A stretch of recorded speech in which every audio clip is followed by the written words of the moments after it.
Alright, what is up? We are back at it again with another REDU Locals final after that last Tengu video. We're back to REDU. Obviously I like both formats, but I've been really grinding REDU since we have this major coming up in Ohio. Okay, so this is another Chaos Dragon versus Windup matchup, which is a matchup I've played more than any other matchup because my locals is like all Chaos Dragons. And you can see I open with double upstart, and then the rest of my hand is Compulse, MST, Rabbit, Tour Guide, Mage, Reborn. So this video is super sped up because I actually give this a big think because I do have some plays, but the thing is, like, I know my opponent is on Chaos Dragons, and because you know it's a small local, so like everyone can see what everyone's playing. We're all at like one long table, but yeah, I know he's on Chaos Dragons, so I am expecting that to be a Raikou, so there isn't a great play into a Raikou. I also opened like my two worst back row into Chaos Dragons being MST and Compulse, so I'm expecting this to be a Raikou. I'm expecting his turn to be just flip summon Raikou, pop my back row, and then make a play, maybe tribute for like a big dragon or something. Push a little bit of damage, get his graveyard set up. But actually, this is a Sangan, so this is not a situation I would ever play around, just because the likelihood of him having a set Sangan instead of a set Raikou is so low, and I just want to, and the likelihood of him having a Raikou or a Lila is very high, so I want to put down my weak back row turn one, because it would be extremely hard for him to kill me in this situation. And my next turn is going to be great. That's why I didn't want to summon my Tour Guide. I want my Tour Guide to go straight into my boat to get like a magician or something with the rabbit up, or just normal summon a magician from my hand with the rabbit up so that I can start plussing with magician rabbit. But yeah, he opens a very unique hand where he's able to sack for his Dark Flare, search a Veiler off the Sangan, and then it's a little off screen, but he pitched, I believe, a Wyvern, or maybe he just pitched a Pulsar to send a Wyvern to banish a red MD, and then he also has BLS in his hand. So this is, you know, this is pretty frustrating, but this is going to actually kill me. I could have survived if I had a Compulse set, so you can make an... I don't want to like hindsight it too much. Like the probability of him having no set Raikou, Dark Flare, live with a BLS, is pretty low for him to kill me right here. Because if it's any monster besides BLS, he's not going to kill me. Because the BLS is 3,000, so this is going to end up being like 28, 25, 3,000, which is like 83. So if it was a Pulsar, that's 78 instead. And I also can take less damage because I can eat the hit with my Rabbit if I choose to. Not that I really want to do that. But BLS, obviously, he doesn't care if he attacks direct or kills a monster. It's actually more damage killing a monster. But yeah, we lose a pretty frustrating, pretty fast game one. So that's like the Chaos Dragons that everyone's scared of, that everyone has to respect because they have all these big monsters. And then we open another dog shit hand. Game two, we open Factory, double level limit, Torrential Bottomless, Warning. So yeah, I'm pretty discouraged at this point. Like we played a good couple rounds, and now in the finals we're just gonna open these. We're just gonna get sacked game one and open this bullshit hand game two. So I make a weird play. I think I set Bottomless, set and activate level limit. So the level limit's low value with a second level limit in my hand. He opens Charge, Mills, Dark Light, and a Pulsar. And he searches the Raikou. So he has to search Raikou here because Lila doesn't do anything. But yeah, Bottomless is a weird set next to the level limit because this Lila, he actually ends up pitching it for recharge. So he opens Charge, Recharge. And now two of his Lilas are gone with level limit up. So the one level limit is pretty low value. Now the second level limit is going to be even worse value. But anyways, I'm just pretty discouraged because we get sacked game one, let's be real. And then game two, we open no playable cards, really. We just open a couple traps, repeat spells. And he opens Charge, Recharge, Allure. We can't see what he banished. It's off the field. Oh, it's a trag. Yeah, I end up asking him like, all right, I think I just told him the trag is sick. It's an ulti trag, and he was telling me about how he bought it damaged and fixed it up. But okay, anyways, yeah, it's just a weird turn one to set bottomless next to the level limit because there's not much value to get there unless he like MSTs my level limit, I guess. And then the bottomless is still not that great. So it was a weird turn one set for me. I don't think it was very good. Then I draw into a rat, so now we have a monster, but it's not a monster that we can start with. So then I set the warning, expecting to want to solemn warning a Raikou flip so that he can't kill my level limit. And I remember right when he flipped it, I immediately warning. And I remember thinking like, as soon as I did it, I was like, why the fuck did I do that? I have another level limit in my hand, and I could have set a torrential if I wanted to. I could have set the torrential instead of the warning so that he can't extend into this level limit without being punished, and then I can level limit next turn. So yeah, I remember I'm kind of like stewing because I made a really ugly play. I'm down to 6,000, then he pokes me for 2,000 more, so now I'm down to 4,000, and I have no cards that I can play.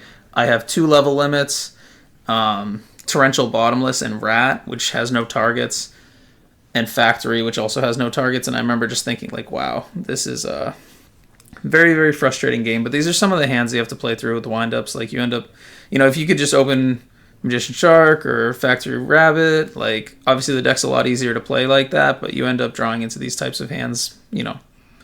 Some people do it more than others. But yeah, so I'm getting a little frustrated, but it's okay. We have probably one more draw before we're in a really bad situation. If he doesn't storm us, though, we will survive with the torrential at least, most likely, and we have a bottomless set. Because I'm assuming he's going to leave the Sangan up so that he can search into like a Maxi or a Veiler, since the hand traps are really strong into windups, and we haven't found our Dimensional Fisher. And once they have their grave set up and you haven't found your Dimensional Fisher, it gets much lower value. It does stop his Pulsar from floating, and it does turn off his hand traps, but yeah, you can see me aggressively hand shuffling. So he goes into the Acid Golem, and I actually have a bottomless set like I mentioned, so I think I tell him I'm thinking on the summon, because Acid Golem locks him out from special summoning, so I don't really understand why people summon it so often, honestly, because I don't think it's very good in this kind of situation. But yeah, I decide I'm not going to do anything because he can't attack me for lethal next turn without summoning into Torrential. And then we pull into the Rabbit. So now we can play, but we're nearly dead. We're at 4,000. He has an Acid Golem on board. And yeah, if he storms us, we're just going to lose.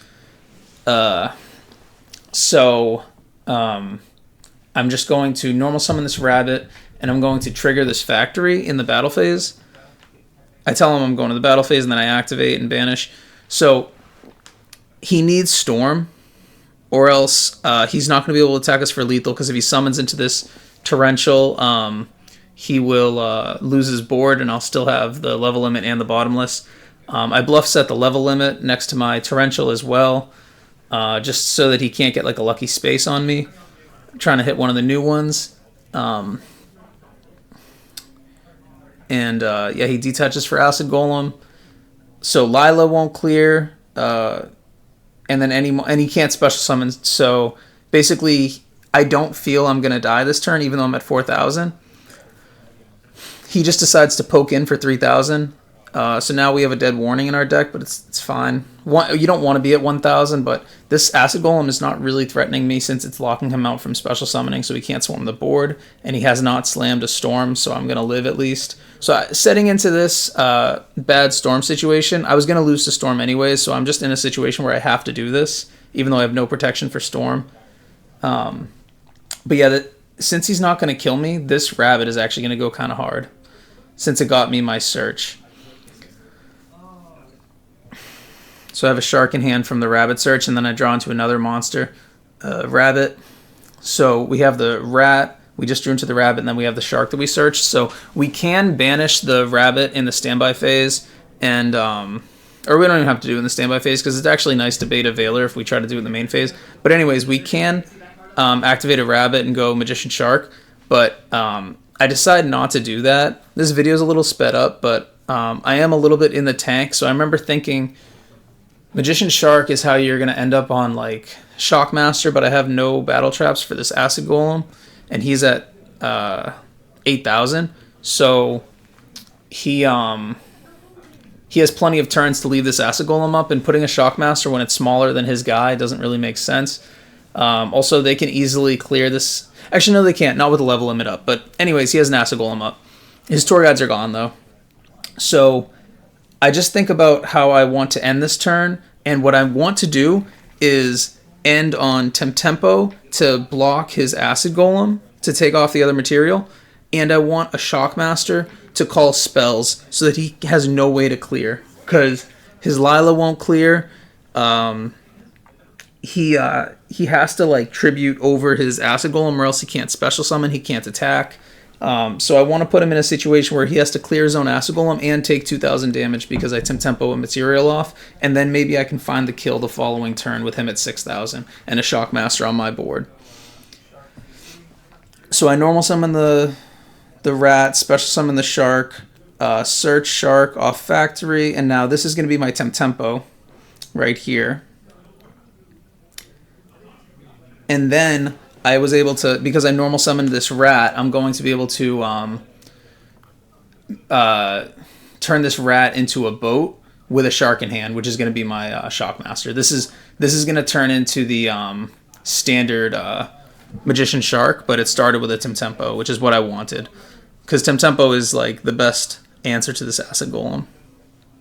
It's better than crashing an Acid Golem, because I'm forcing him to start the turn with a burn and tribute over it with his normal summon. So yeah, here's where we go boat, grab the Magician,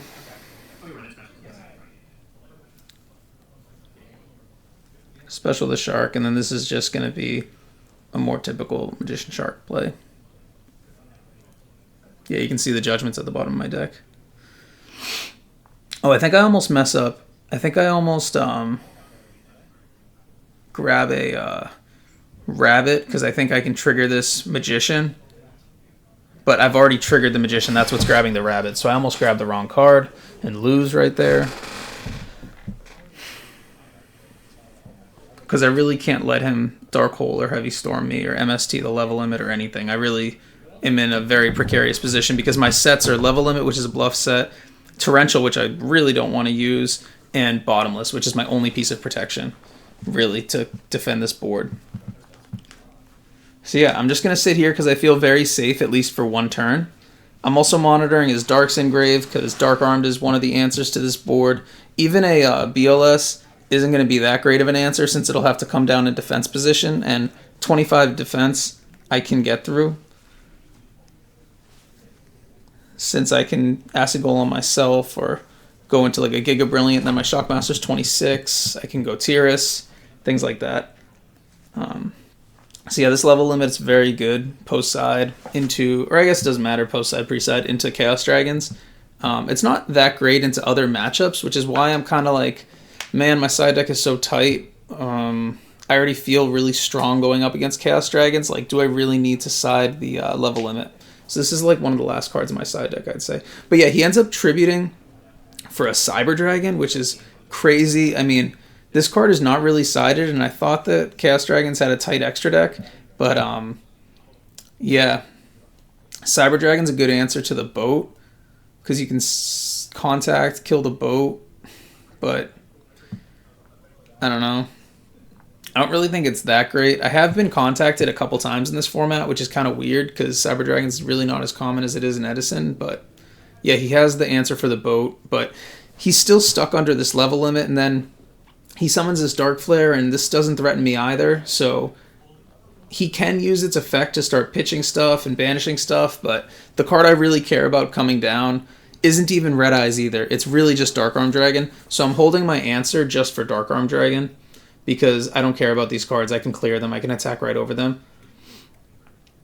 So yeah, he activates the Dark Flare, pitches a Wyvern. I wonder if he's on multiple Wyvern, because he keeps resolving this effect. Sends a Light Pulsar, so now his Red MD is going to be really set up nicely.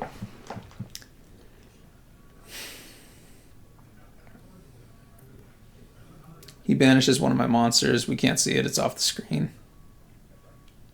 And there's the Dark Arm. So that's the card I wanted to answer.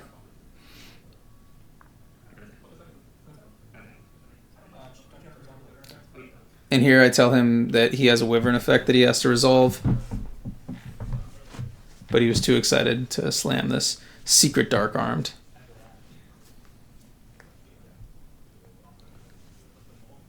So yeah, I'm trying to slow it down. This is something that I think messes me up a lot, is that I feel rushed. Especially, we're getting close to time, I believe, in this match. So I don't immediately flip the bottomless because I just want to think about it. If there's anything else that can punish me, but I really have no choice. I have to flip the bottomless or else I'm kind of cooked. Even though this already put his monsters to defense position, which is nice, but he could follow up with Red Med possibly. So yeah, we draw into the D Fisher. Definitely too little too late on that. I think I forget to bring back a wind-up rabbit. Was I supposed to bring back a wind-up rabbit here? I can see it off at the bottom. It's banished. And oh, no, he banished it with Dark Flare. Okay, cool. Yeah, because when I started with the wind-up rabbit, I overlaid with it. And then this isn't the typical shock line, so I didn't have a rabbit at the end of it.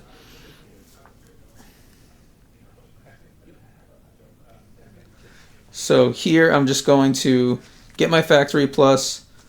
Oh, and did he set this back row this turn? I meant to talk about this back row. So I had called spells the previous turn. So what people play weird into Shockmaster. They start trying to lie to you and set back row and scare you and try to get you to call traps. I would never call traps in this situation because it just invites him to crack back against me with my traps turned off. So I think he set that back row hoping for me to respect it and call traps. Obviously, I would never do that. So I just clear his stuff, call spells again. I have no interest in attacking into a possible trag.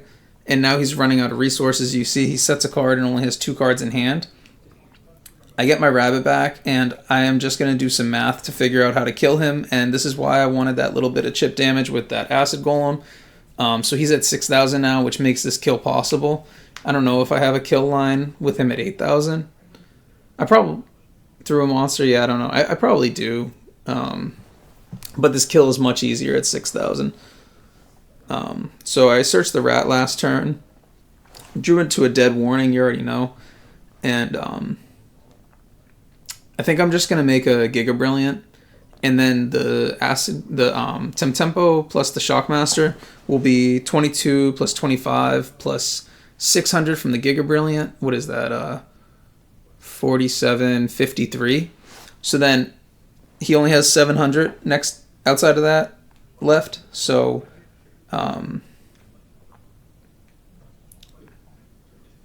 53. So then I wonder if I could have killed him at 8,000 actually. Assuming I'm not attacking into like an Honest or something. But yeah, anyways, I'm just going to normal summon this rat, make a Giga Brilliant with this rabbit still up, because the rabbit plus the Tempo plus the Shockmaster is going to kill, and I can call monsters now so that he can't drop a Trag or kill me with Raikou or anything like that. So yeah, we drew pretty bad this game, and we were still able to navigate this kill, which was nice. Because I was definitely feeling like that was the end of my day. Just because we opened completely unplayable the first couple of turns. But we eventually found something, which is nice. But yeah, we just make this Giga Brilliant. And then we remember to call monsters with the Shockmaster.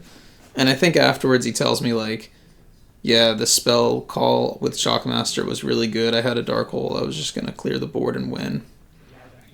But obviously that was never going to happen. We were always going to play the Shockmaster that way, even into Chaos Dragons. Just because calling spells with protection is so powerful, especially with level limit up where the Lila can't even clear.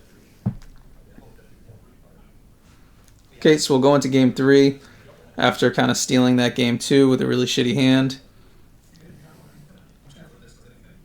Game 3, unfortunately, we have the spaces in because we have to respect a possible decree, things like that. And then we open Magician, Tour Guide, Factory. We have the Avarice and a D Prison. So the D Prison looks pretty weird into Chaos Dragons post board because I don't like it into Lightsworn decks in general because it's just like Lila food.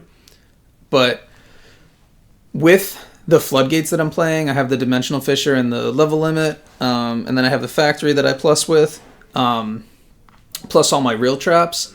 The Lila, if the Lila is going to hit, I mean, it's unlikely the Lila is going to hit blind back row when it really needs to hit things like Dimensional Fissure. So it gives these battle traps a little bit more value. It also can banish his Red MD or his Pulsar. And once that Red MD is banished, it's very hard to get back since most people don't play Dimensional Alchemist. So yeah, I see a little bit of value in the D Prison. So I turn 1, go Tour Guide straight into Boat special summon the Rabbit, so that I'll have this Rabbit with my Magician. And then I'll search the Shark to have with my Magician as well. So no matter what, next turn I'm going to have a great turn because I just got into Magician Shark. And I'm going to swing into this possible Raikou because I do not want to give him a body if he wants to like flip summon the Raikou next turn, get 3 cards in graveyard. Also, he would have an option to hit my back row because I'm going to set this D Prison.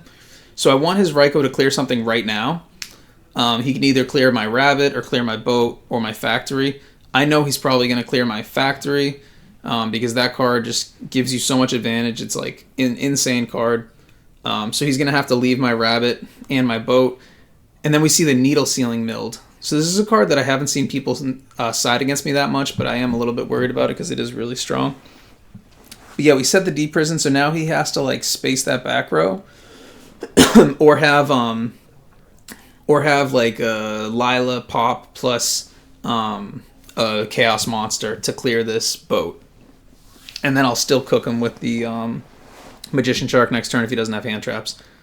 So seeing the Needle Sealing is a little scary, but I assume he's only siding 1, so I assume that that's it for Needle Sealing. He does have the Lila, and he swings it right into this Boat, and I think he was caught off guard by that D Prison post board because he probably expects me to side it out.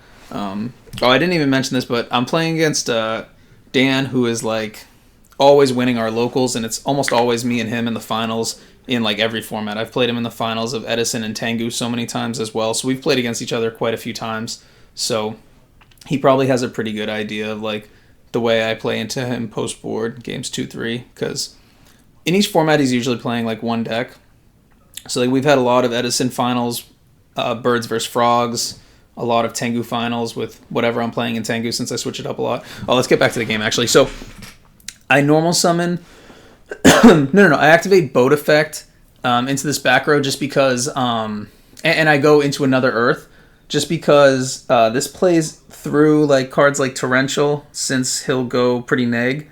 And this also clears for a card like Compulse, which I've seen Chaos Dragon siding. And it also plays around Needle Sealing, even though I think that he's probably only siding 1. It is safer since we've seen it to play around Needle Sealing here. So I just go into the Silver Mountain because I want to pin this back row because I do think it's a real trap. I don't think he's bluff setting.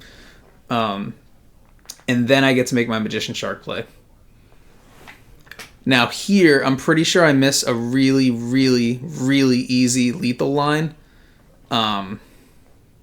Assuming he doesn't have like a Trag, but even a Trag, if he has to drop a Trag, he's going to be like on so few resources. But yeah, this is a super easy lethal line, and I just miss it. So what I should do here is activate Magician Effect, special summon Rat.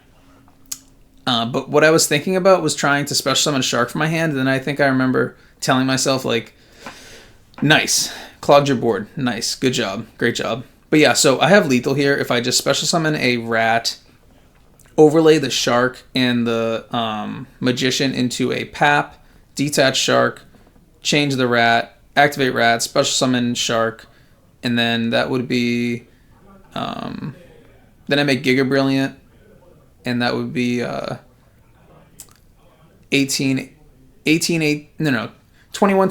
for the Giga Brilliant, and Soul is 42, plus 18 is 6,000, plus Pap is 24, that's 84, yeah.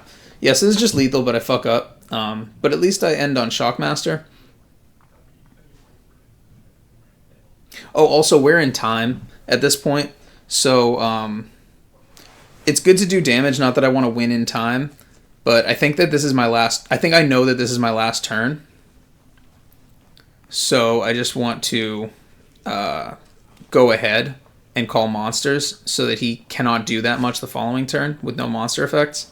Obviously, he can make inherent special summons, but his deck is mostly monsters, so I don't want to call spells.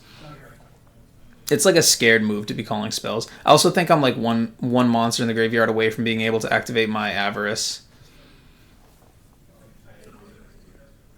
Oh, you know what? I think that we have not gone into time yet. I think we're each gonna. I think he has this turn, and I have one more turn, and he has one last turn. So I think that last turn that I showed was my first turn in time, because we were doing 0, 1, 2, 3. But yeah, we hit him for 33, 23, right? 33, 23, 56. He's at 24, and we're at 8K. Nice and healthy. I think I remember like right when they told us we were going into time, I was like, oh, good thing I put my upstarts back in going first. But yeah, this board is a little bit safe because he can't do anything too crazy. He can Dark Hole me and poke for something, but he's pretty low on cards. My Avarice is going to probably draw me into traps next turn, if he does clear my board. And yeah, he's showing the turns for time here. This back row is pinned by this Soul. He normal summons the Lila, but the only thing he can kill is my boat. It's not really doing too much for him. I'm fine with that. I'm about to Avarice it back. And I think he just has to pass here. So this is our last turn. We draw into a Shark. And I remember thinking I was going to play... So this ends up being really weird because I should have guaranteed game, but just to make it as safe as possible for game, I decide I will play around Honest. It's very unlikely that he plays Honest. And actually, you know, he's at like 24, so I could... You know, this is actually just stupid on my part because I could just call monster effects and normal the Shark, and I think that that's enough to play through Trag. Yeah, because I call monster effects, play through Trag Honest. This back row's pinned by Soul. But you know, actually, what ends up happening, that Shockmaster would not play through that. But yeah, I just decide I'm going to just go double Shark into Adrius with this back row pinned, pop his monster, then call monster effects, and then attack for game. But what ends up happening is we get into like like a 15-minute at least discussion on this ruling of Effect Veiler on Soul of Silver Mountain to try to figure out if this back row is still pinned. We're trying to figure out if this Soul of Silver Mountain created a condition where this back row cannot be used, or if it's Soul of Silver Mountain's continuous effect, which is making it so that this back row cannot be used. And we try to Google stuff and go into the different like Facebook groups for judges and everything, and we do not find any concrete answer.